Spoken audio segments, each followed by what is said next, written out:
अस्सलाम वालेकुम दोस्तों। पंजाबी की एक बड़ी मशहूर मिसाल है, जिथे दी खोती उथे आन खलोती। पाकिस्तान क्रिकेट बोर्ड के बड़ों को अब एहसास होना शुरू हो गया है कि आकिब जावेद जो है वो पाकिस्तान क्रिकेट के मसले का हल नहीं है। जो तबाही पिछले 3 सालों में आकिब जावेद ने अपने दौर में फेरी है इस पाकिस्तान क्रिकेट के अंदर, अब पाकिस्तान क्रिकेट बोर्ड के जो कुछ बड़े हैं वो बाबर आजम के बारे में नारा लगा रहे हैं कि बाबर आजम को लाओ और पाकिस्तान क्रिकेट को बचाओ। पाकिस्तान क्रिकेट को एक बार फिर जो है वो यू टर्न लेकर 2022-23 का जो दौर था, जो रमीज़ राजा का दौर था और बाबर आजम का जो एक कम्बिनेशन बना हुआ था रमीज़ राजा के साथ, एक बार फिर पाकिस्तान क्रिकेट को उसी दौर में वापस ले जाया जा रहा है और तवक्को की जा रही है कि पाकिस्तान की जो क्रिकेट है वो बेहतरी की तरफ जाएगी। क्या बाबर आजम का ये जो अरूज है, क्या ये आकिब जावेद और हेड कोच माइक हैसन का जवाल साबित होगा? क्या रमीज़ राजा जो हैं वो एक बार फिर पाकिस्तान क्रिकेट बोर्ड में एंट्री करने जा रहे हैं? जिस तरह बाबर आजम को 2021-22 वाला वही जो है वो पावर एम्पावर किया जा रहा है, वही पावर दी जा रही है जो बाबर आजम के पास हुआ करती थी एज आ कैप्टन 2021-22 में, जब पाकिस्तान क्रिकेट के अच्छे रिजल्ट आ रहे थे। उसके अलावा बाबर आजम ने कप्तानी टेस्ट मैच की कप्तानी लेने से पहले 3 बड़ी शर्तें रखी थी, जो जिसके बारे में अब बासित अली ने भी इंकशाफ किया है। बाबर आजम ने कौन कौन सी वो शर्तें रखी थी उसके बारे में भी आपको बताते हैं। सबसे पहले आपसे गुजारिश है कि वीडियो को लाइक और चैनल को सब्सक्राइब कर लिया करें। तो बात करते हैं जी बाबर आजम को लेकर। जिस तरह टेस्ट टीम की कप्तानी दी गई बाबर आजम को, मैंने आपको बताया था कि बाबर आजम को अब T20 टीम की भी कप्तानी जो है वो ऑफ़र की जाएगी आइंदा आने वाले दिनों में। तो कुछ लोग यहाँ पर अब कहेंगे कि बाबर आजम की तो T20 में जगह ही नहीं बनती, तो बाबर को क्यों कप्तान बनाया जाएगा T20 टीम का? तो भैया उसी तरह बाबर को T20 टीम का कप्तान बनाया जाएगा जिस तरह टेस्ट टीम का कप्तान बनाया गया है बाबर आजम को।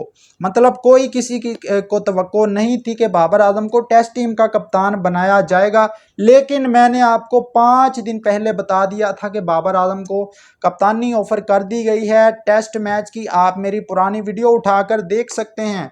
5 दिन पहले मैंने बता दिया था कि बाबर आजम टेस्ट टीम की कप्तान जो है वो उनको ऑफर की गई है और वो कप्तान बन सकते हैं टेस्ट टीम के।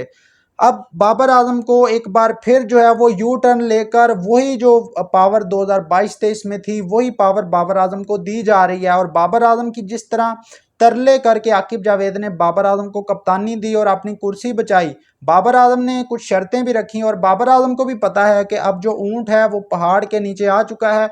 जो आकिब जावेद ने हालत की है पाकिस्तान क्रिकेट की, तो इस तरह जो है वो लूली लंगड़ी कप्तानी लेने का तो कोई फ़ायदा नहीं है। तो भैया बाबर आजम जो हैं, बासित अली के बकौल जो बाबर आजम ने पहली शर्त रखी थी वो तो आकिब जावेद ने आकर खुद ही बता दिया कि बाबर आजम 3 साल के लिए कप्तानी करेंगे, चाहे रिजल्ट आए, चाहे पाकिस्तान टीम हारे या जीते। तो इस पर जो डिबेट है अब वो मुकम्मल तौर पर जो है वो बंद हो गई है। और पहली शर्त बाबर आजम की ये थी जो आकिब जावेद ने आकर खुद ही बता दिया है। दूसरी शर्त जो बाबर आजम ने रखी थी बासित अली के बकौल, वो ये रखी थी कि बाबर आजम तीनों फॉर्मेट खेलना चाहते हैं। बाबर आजम को T20 से साइड लाइन करने की बातें की जा रही थी। जिस तरह माइक हैसन का ये कहना था कि बाबर आजम की 10 ओवर के बाद अगर बारी आए तो उनकी टीम में जगह नहीं बनती, और बाबर आजम को जिस तरह नंबर 3-4 पर खिलाकर ज़ाया किया गया और PSL में उसने बताया कि बैटिंग किस तरह की जाती है। तो अब इस चीज़ को लेकर बाबर आजम जो है उनको जो है वो श्योरिटी दी गई है कि आप T20 टीम का हिस्सा भी होंगे। बल्कि अब तो खबर ये आ रही है कि बाबर आजम T20 टीम के अगले कप्तान बनने जा रहे हैं और वही दौर रिपीट किया जा रहा है जो 2022-23 का दौर था, जो अरूज का दौर था पाकिस्तान क्रिकेट के ऊपर। उसके अलावा जो तीसरी शर्त थी बाबर आजम की वो ये थी कि मुझे जो है फुली पावर दी जाएगी। अगर मुझे किसी फॉर्मेट का कप्तान बनाया जाता है तो मैं अपनी मर्ज़ी की टीम बनाऊंगा। आपको याद होगा कि मैंने 2-3 दिन पहले वीडियो में बताया था कि बाबर आजम टेस्ट टीम में अली रज़ा को सिलेक्ट करना चाहते थे।